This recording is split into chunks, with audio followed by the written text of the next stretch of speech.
welcome back to another video. It is 2023 and a lot is going on right now in terms of setting New Year's resolutions and trying to keep up with them, setting objectives, setting goals, creating visions and so on. There's a lot floating around in space right now around what our desires are, what we want to achieve, what our wishes are for the new year. So I would like to talk a little bit about desires and also aversions, meaning dislikes, and our attachment to them. Because once we are on a journey towards going for goals or going for the dream life, as I would call it, then there's always something about barriers showing up. What is keeping us actually from achieving those goals and those objectives or that dream life, and becoming the person that we really, really, truly deep down want to be? So the thing about dislikes, aversions, and desires, meaning likes, is that they actually propel us forward. They make us sort of create the kind of life that we want, as long as we are not too attached to them. And that is really the little hook here. And that is worth observing and worth reflecting upon. Are you attached to your desires?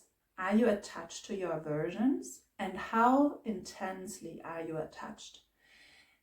Just consider that if you have something that you really, really want so badly that you can't let it go, and that you even start doing things that are probably otherwise not in line with who you really want to be or what kind of life you truly want to create, then it causes suffering. It causes pain that you want something so badly.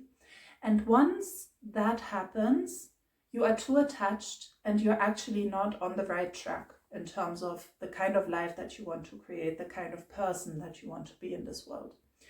So take some time to reflect, to really think about, okay, what are my biggest desires in 2023 or any other time?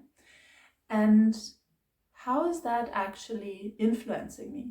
Am I so attached to my desire that maybe I can't even see certain solutions sometimes, or I can't see certain ways, certain opportunities, certain doors that are opening for me because I'm so focused on that one desire or several desires that I have? The clearer you are on that, the more you can create desires in your life that actually serve you and that don't cause suffering for you or the people around you. And that's when you are on the track to create a loving, joyful, compassionate, amazing life.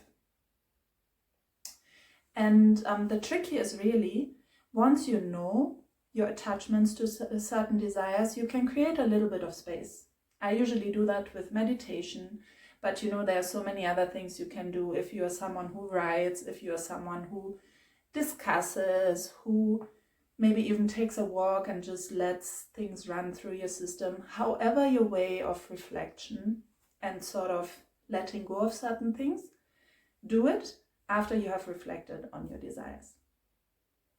And the same thing is really true for our aversions. The dislikes that we have, of course, also create sort of a framework for how we operate in our daily lives. Certain foods we don't like, certain behaviors that we don't support, maybe certain things in the morning or in the evenings that we really don't want to see in our daily life. There are so many things that we don't want, maybe even a certain person or a place. And it's all good as long as we are not too attached to those dislikes. Because once we become so attached, it can actually, again, create pain. When something happens that forces us to eat certain foods, or to be with a certain person for a moment, or to maybe go to a certain place that we really don't like anymore, then it can create pain and suffering for us, but even those around us when we are so attached. So again here, reflect on your aversions. Are they really necessary? Or can you create a little bit of space between your aversion and yourself, the core of who you are, and realize that you're not really your desires, you're not really your aversions.